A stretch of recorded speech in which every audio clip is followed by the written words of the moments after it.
है सबैको एउटै हो। हजुर अब तपाईँको यो इन्ट्रोडक्सन तपाईँले आफूले चाहिँ के राख्नु पर्यो भने आफ्नो उसमा टपिक के छ त्यसका आधारमा चाहिँ हुने हो, सबैले हेर्नुहोस् है त। हजुर म पढेर अब तपाईँले सर तपाईँले त्यो त मेरो टपिक यस्तो थियो, अब त्यसलाई चाहिँ मैले चाहिँ यो इन्ट्रोडक्सन पार्टमा यो कुरा राखेँ भनेर अब त्यहाँको पुरै पढ्नभन्दा पनि तपाईँको मेरो इस्यु यो थियो, त्यो इस्यु यो भएको हुनाले यसले कभरेज गर्ने यी कुराहरू राखेँ भनेर चाहिँ तपाईँले के गर्नु भने त्यसलाई चाहिँ सर र चाहिँ ल अब सबै पढ्न पनि परेन, त्यसको चाहिँ मेन थिम भन्दै जानु त ल इन्ट्रोडक्सनमा के गर्नुभयो। हजुर मेरो चाहिँ इस्यु एरिया थियो फ्री एन्ड कम्पलसरी एजुकेसन, निःशुल्क र अनिवार्य शिक्षा, र त्यसको त्यस अन्तर्गत इस्यु टाइटल थियो बेनी नगरपालिका अन्तर्गतका सामुदायिक विद्यालयमा निःशुल्क शिक्षाको कार्यान्वयनमा देखिएको समस्या। सामुदायिक अब तपाईँको चाहिँ टाइटल के थियो त भन्दा सामुदायिक विद्यालयमा निःशुल्क शिक्षाको कार्यान्वयनमा देखिएका समस्या थियो। ल ल ठिक छ, हो यो इस्युमा आधारित भएर अब इन्ट्रोडक्सन के लेख्नुभयो? यसमा आधारित भएर सबभन्दा पहिला शिक्षाको बारेमा थोरै लेखेँ, शिक्षा भनेको यस्तो भनेर, त्यसपछि निःशुल्क शिक्षा सम्बन्धी लेखेँ केही। हजुर यहाँसम्म अब शिक्षाको बारेमा छ, यहाँदेखि तल फेरि निःशुल्क शिक्षा सम्बन्धी छ। निःशुल्क शिक्षा कुरा भयो। अब हामी त्यसपछि हाम्रो इस्यु सम्बन्धी कुरामा आउन पर्यो। हजुर विद्यालय सम्बन्धी कुरा छ। अनि बेनी नगरपालिकामा चाहिँ अब यो निःशुल्क शिक्षा सम्बन्धी कार्यान्वयनको अवस्था कस्तो छ भनेर लेखाएको छ। अनि यसमा नेपालको संविधानमा माध्यमिक तहसम्म निःशुल्क शिक्षा दिनुपर्ने कानुनी प्रावधान भए तापनि सामुदायिक विद्यालयहरूमा विभिन्न शीर्षकमा अझै पनि प्रत्यक्ष र परोक्ष रूपमा शुल्क लिएको पाइएको छ। यस सन्दर्भमा बेनी नगरपालिका अन्तर्गतका सामुदायिक विद्यालयमा निःशुल्क शिक्षाको कार्यान्वयनको अवस्था अध्ययन गर्नु र कार्यान्वयनमा देखिएका व्यवहारिक समस्या सम्बन्धमा सरकारहरूको दृष्टिकोण पत्ता लगाउनु यस अध्ययनको मुख्य विषय वस्तु र उद्देश्य हुनेछ भन्ने लेखाएको छ। अनि चाहिँ यसमा चाहिँ अब यो अन्तर्वार्ता लिने कुराहरू लेखाएको छु। विद्यालय व्यवस्थापन समितिको अध्यक्ष, वडा अध्यक्ष तिनीहरूको। ए तपाईले त्यो इन्टरभ्यु लिने हजुर ल भन्नु त। अनि त्यसपछि तपाईले कस्तो मेथड प्रयोग गर्ने कुरा गर्नुभयो? हजुर इन्ट्रोडक्सनमा त्यो कुरा पनि आउन पर्छ। हजुर यस अध्ययनमा गुणात्मक अनुसन्धान पद्धति अन्तर्गत प्रघटनाशास्त्रीय फेनोमोलोजिकल मेथडको प्रयोग गरिनेछ। प्राथमिक स्रोतको रूपमा बेनी नगरपालिकाका शिक्षा अधिकृत र शिक्षा संयोजक तथा वडा नम्बर 9 को वडा अध्यक्ष एउटै हुनुहुन्छ उहाँसँग, र श्री गलेश्वर उच्च माध्यमिक विद्यालय र राष्ट्रिय माध्यमिक विद्यालयका विद्यालय व्यवस्थापन समितिका अध्यक्ष अनि अभिभावक सङ्घ अध्यक्षसँग अन्तर्वार्ता लिने कुरा लेखाएको छ। अनि द्वितीय स्रोतको रूपमा त अब यिनीहरू नेपाल सरकारको यो नेपाल संविधान भयो, नेपालको संविधान, शिक्षा ऐन, शिक्षा नियमावली, राष्ट्रिय शिक्षा नीति, स्थानीय सरकार सञ्चालन ऐन र अनिवार्य तथा निःशुल्क शिक्षा ऐन सम्बन्धी ऐन 2075 छ। यो सम्बन्धी यसमा रहेर चाहिँ मैले डाटा कलेक्सन गर्ने भनेको छु। र एउटा चाहिँ जस्तै नेपालको संविधान 2072 मा निःशुल्क शिक्षा सम्बन्धी व्यवस्थाहरूको यो लेखेको छु। धारा 31 मा छ, त्यसमा शिक्षाको हक अन्तर्गत रहेर त्यसमा 5वटा उपधारा छन्, तर 4वटा उपधाराले चाहिँ निःशुल्क शिक्षा सम्बन्धीलाई त्यसले चाहिँ देखाउँछ। त्यो 4वटा धारा यसमा लेखेको छ। अनि त्यसपछि धारा 40 मा पनि दलितको हक छ। त्यसमा पनि दलित विद्यार्थीहरूलाई प्राथमिक तहदेखि उच्च शिक्षासम्म कानुन बमोजिम छात्रवृत्ति सहित निःशुल्क शिक्षा दिने भनेको छ, त्यो पनि लेखेँ।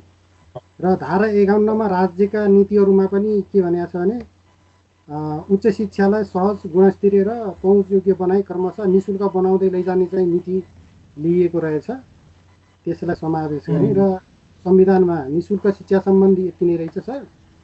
अनि शिक्षा ऐनमा चाहिँ शिक्षा ऐनको 16 घमा शुल्क सम्बन्धी व्यवस्था रहेछ।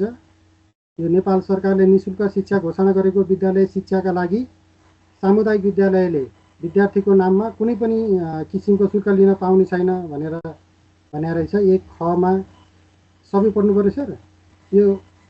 गर्नुहोस् सबैलाई चाहिँ धेरैको चाहिँ टपिकलाई यो पनि काम गर्छ। हजुर ल अनि तपाईँको टपिकतिर आउनुहोस् बल्ल। अब पहिला चाहिँ निशुल्क शिक्षा तथा अनिवार्य शिक्षाको कुरा भएपछि अब तपाईँको चाहिँ बेनी नगरपालिकाले त्यस्तो जुन खलवास नगरपालिकाले गर्ने जस्तो गरेको छ कि छैन? त्यस्तो डकुमेन्ट पाइएन सर। निशुल्क शिक्षा सम्बन्धी अरू चाहिँ उ त बनाउनु भएको छ उहाँहरूले, तर निशुल्क शिक्षा सम्बन्धीको छैन त्यसमा। ल त्यो छैन भने अनि त्यसपछि अब त्यो छैन भने अब तपाईँलाई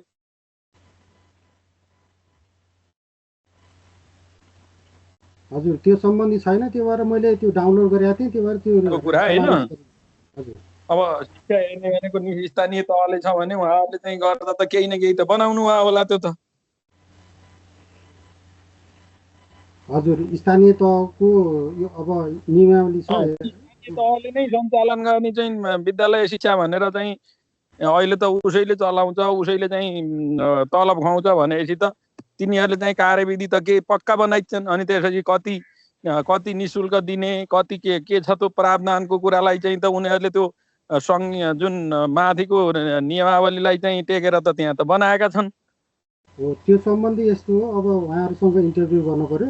दस्तावेजमा त्यो छैन। त्यो चाहिँ त्यो गर्न पर्यो। त्यो चाहिँ अनुसन्धानमा चाहिँ के भने त्यो गरेन। अब त्यो खोजी गर्न पर्यो। तपाईँले टपिक छानिसकेपछि त्यो खोजी गरेर स्थानीय त्यो त उमा लेखेको छु नि सर मैले।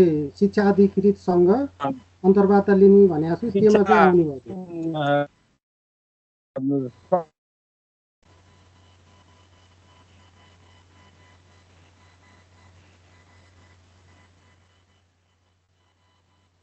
हजुर सर आवाज नगरपालिकाले चाहिँ गरेको कुरा भएको हुनाले हजुर हजुर त्यसरी चाहिँ त्यसलाई चाहिँ खोजेर त्यसलाई चाहिँ इन्क्लुड गर्नु होला है।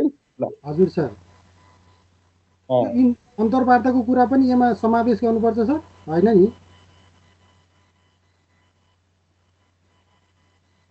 त्यो गराउनु त्यो चाहिँ राख्नु होला। हजुर सर। अनि त्यसपछि यो कुरा घुम्दै जानु त। हजुर शिक्षा नियमावली हेर्दाखेरि यति आयो यो उहरू नियम 147 शुल्क सम्बन्धी व्यवस्था रहेछ। त्यसमा यसमा अन्यत्र नियममा अन्यत्र जुनसुकै कुरा लेखिएको भए तापनि ऐन बमोजिम निशुल्क तथा अनिवार्य शिक्षा लागू भएपछि सामुदायिक विद्यालयले कक्षा 8 सम्मको आधारभूत शिक्षा प्रदान गर्न विद्यार्थीबाट शुल्क लिन सक्ने छैन भनेर भने रहेछ। मैले विशिष्ट सङ्ख्या समेत समावेश गरेको छु। र नियम 152मा निशुल्क शिक्षा सम्बन्धी शिक्षा उपलब्ध गराउनु पर्ने भनेको छ। सामुदायिक विद्यालयले गरिबीका रेखामुनि रहेका दलित, जनजाति र महिला लगायत अन्य विद्यार्थीलाई निशुल्क शिक्षाको व्यवस्था गर्नुपर्नेछ भनेर भनेको छ। यो नियमावलीमा यी दुईटा मात्रै भेटे, निशुल्क शिक्षा सम्बन्धी र राष्ट्रिय शिक्षा नीतिमा चाहिँ निशुल्क शिक्षा सम्बन्धी कानुनी प्रावधानहरू यस्तो छ। उद्देश्यमा नै राखेको रहेछ। त्यसमा 8.2मा आधारभूत शिक्षामा सबैको सहज एवं समतामूलक पहुँच र निरन्तरता सुनिश्चित गर्दै सर्वव्यापी जीवन उपयोगी प्रतिस्पर्धी एवं गुणस्तरयुक्त अनिवार्य तथा निशुल्क शिक्षाको प्रत्याभूति गर्नु भनेर उद्देश्य राखेको छ। अरू उद्देश्य सँगसँगै यो पनि छ। र रणनीतिमा छ अनिवार्य तथा निशुल्क आधारभूत शिक्षाको प्रत्याभूति गर्न सबै बालबालिकालाई विद्यालय भर्ना गराउने एवं भर्ना भएका सबैलाई अध्ययनमा निरन्तरता दिने र गुणस्तर अभिवृद्धिका लागि उत्प्रेरणामूलक उपायहरू अवलम्बन गर्ने भनेर भनेको छ यो रणनीति अन्तर्गत। त्यस्तै 10.1.7मा आर्थिक रूपले विपन्न अपाङ्गता भएका, आर्थिक रूपले विपन्न दलित र आर्थिक रूपले विपन्न दुर्गम क्षेत्रका बालबालिकाका लागि निशुल्क प्रारम्भिक बाल विकासको अवसर सुनिश्चित गरिनेछ भनेको छ। र त्यसको खमा छ अनिवार्य तथा निशुल्क शिक्षा आधारभूत शिक्षा भन्नेमा छ राष्ट्रिय नीतिकोमा नै। नीतिको 10.4मा छ सबैका लागि अनिवार्य तथा निशुल्क आधारभूत शिक्षाको सुनिश्चितता गर्न पहुँच र सहभागिता, संस्थागत क्षमता र गुणस्तर अभिवृद्धि सम्बन्धी कार्यक्रम सञ्चालन गर्ने भनेको छ। र 10.4.1 मा विद्यालय र स्थानीय तहको सहकार्यमा शैक्षिक सत्रको आरम्भमा विद्यार्थी भर्ना अभियान सञ्चालन गरी आधारभूत विद्यालय उमेर समूहका सबै बालबालिकालाई विद्यालय ल्याई अनिवार्य तथा निशुल्क शिक्षाको व्यवस्था सुनिश्चित गरिनेछ भनेको छ। र 10.4.4 मा छ अनिवार्य तथा निशुल्क आधारभूत शिक्षाको सही रूपमा कार्यान्वयन भए नभएको यकिन गर्न तिनै तहका सरकारबाट स्थलगत रूपमा अनिवार्य अनुगमनको व्यवस्था मिलाइनेछ भनेको छ। र 10.6.3 मा छ अनिवार्य भनेको कुरा मैले उल्लेख गरेको छु भन्न पर्यो त्यहाँ। किसिमले चाहिँ त्यहाँ आफूले चाहिँ त्यो भनेको छ भन्दा पनि त्यहाँ चाहिँ त्यो भनेको कुरालाई आफूले चाहिँ त्यहाँ मिलाएर आफ्नो रिपोर्ट हो नि त यो गरेपछि पछि चाहिँ त्यसको रिफरेन्स त लेखिन्छ नै हैन। लेखिने हुनाले अब यस्तो व्यवस्था छ भन्न पर्यो। निशुल्क दिन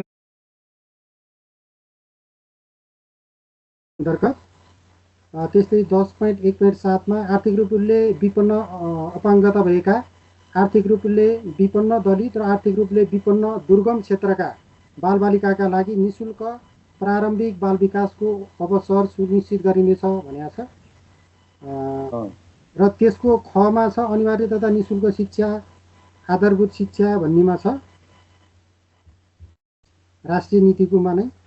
नीतिको 10.4 मा छ सबैका लागि अनिवार्य तथा निशुल्क आधारभूत शिक्षाको सुनिश्चितता गर्न पहुँच र सहभागिता, संस्थागत क्षमता र गुणस्तर अभिवृद्धि सम्बन्धी कार्यक्रम सञ्चालन गर्ने भनेको छ। र 10.4.1 मा विद्यालय र स्थानीय तहको सहकार्यमा शैक्षिक सत्रको आरम्भमा विद्यार्थी भर्ना अभियान सञ्चालन गरी आधारभूत विद्यालय उमेर समूहका सबै बालबालिकालाई विद्यालय ल्याई अनिवार्य तथा निशुल्क शिक्षाको व्यवस्था सुनिश्चित गरिनेछ भनेको छ।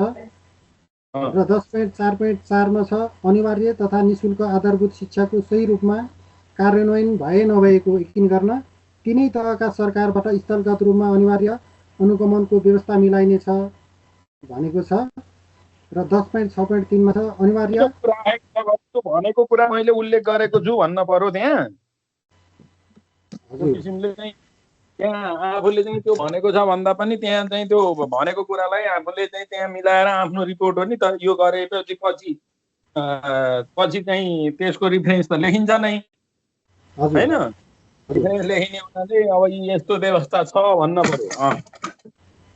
भन्नाले जस्ताको तस्तै नलेख्ने कि आफ्नो भाषामा लेख्नु पर्यो सर? यो फाइन्डिङमा जस्ता तस्तै लेख्ने हो कि भनेर त्यसले भनेको कुरा चाहिँ यो यसमा यस्तो व्यवस्था, यसमा यस्तो व्यवस्था भनेर चाहिँ लेख्न पर्यो। पछि चाहिँ त्यो साइटेसनमा चाहिँ उ गर्न पर्यो। ल व्यवस्था छ भने त मैले त्यतिकै भनेको अहिले जोडेर यसमा जे छ त्योमा त्यही मात्रै लेखेको छु सर। हो त्यहीसँग रिलेटेड भएको। ल ठिक छ। ल अब यसलाई अलि ल अब त्यसपछि यो ल स्थानीय सरकार यहाँ एउटा चाहिँ तपाईको यो स्थानीय सरकार सञ्चालन ऐन 2074 ले के भन्छ? त्यसले के भन्छ भने एउटा मात्रै बुँदा छ त्योमा 11.2 ज मा निशुल्क शिक्षा, विद्यालय प्रोत्साहन तथा छात्रवृत्तिको व्यवस्था भन्ने। अब यो आधारभूत र माध्यमिक शिक्षा चाहिँ अहिले स्थानीय तह अन्तर्गत पर्छ। अरू कुरो केही पनि खुला छैन। यो 16 मा निशुल्क शिक्षा र विद्यार्थी प्रोत्साहन तथा छात्रवृत्तिको व्यवस्था मात्रै रहेको छ। निशुल्क शिक्षा सम्बन्धी अरू केही छैन। ल ठिक हो, त्यहीलाई मात्रै कोट गर्ने। ल अब ल यसरी चाहिँ यी सबै चाहिँ कुराहरू चाहिँ ल्याउनु भयो।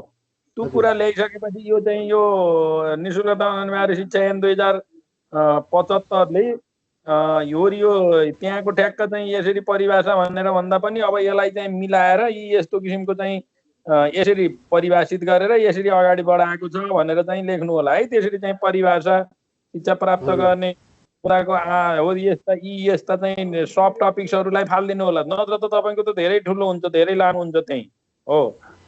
अब यो डिस्कसनमा लेख्नु पर्ने हो कि त्यो फेरि हो डिस्कसनमा के गर्ने हो त भन्दा जुन हामीले चाहिँ उसबाट प्राप्त भएको त्यो डकुमेन्टहरूबाट हामीले लिटरेचरबाट प्राप्त भएको कुराहरूलाई चाहिँ के गर्ने हो त यहाँ चाहिँ लिटरेचरबाट फाइन्डिङ भएका कुराहरूलाई डिस्कसन गर्ने हो यहाँ हजुर हो त्यही लेखा छ हैन यस किसिमले जे भनेको रहेछ भनेर त्यसलाई समअप गर्ने हजुर किसिमका शिक्षा सम्बन्धी चाहिँ यसले यस्तो भनेको रहेछ उसले चाहिँ त्यहाँ अलि डिटेल आयो नि त्यसैलाई चाहिँ हामीले के गर्ने त यस्तो छ र हाम्रो परिवेशमा के छ अब यो किसिमको चाहिँ नीतिगत व्यवस्था छ अब हाम्रो चाहिँ परिवेशमा चाहिँ के छ त यस्तो किसिमको चाहिँ देखिन्छ भनेर त्यसलाई चाहिँ कम्प्यारिजन गर्दै त्यसलाई चाहिँ डिस्कसन गर्ने त्यसको छलफल चलाउँ हजुर मैले माथि फाइन्डिङमा चाहिँ सबै डकुमेन्टले के भनेको छ एक्ज्याक्ट त्यही मात्रै लेखेको छु र योमा डिस्कसनमा चाहिँ यस्तो लेखिएको छ प्राप्त अब हामीले के फाइन्डिङ पाइयो त ल त्यो डकुमेन्टहरू चाहिँ अध्ययन गरियो नि त त्यो अध्ययन गर्दा हामीले के फाइन्डिङ पाइयो त्यो हजुर यो त्यो चाहिँ छलफलमा छ यो म पढ्दै सर कुराहरूलाई चाहिँ लेख्नु होला यो कुरा त धेरै जसो हिजो तपाईँको उसँग पनि अब अलिकति थोरै उता आर्थिक व्यवस्थापनको पाटोलाई फोकस गरेको थियो किनजी मिल्छ ल ल अब यसलाई अब रिफाइन गरेर अब तपाईँले पनि एकचोटि प्रिन्ट गरेर ल्याउनुहोस् अझ एकचोटि राख्नुपर्छ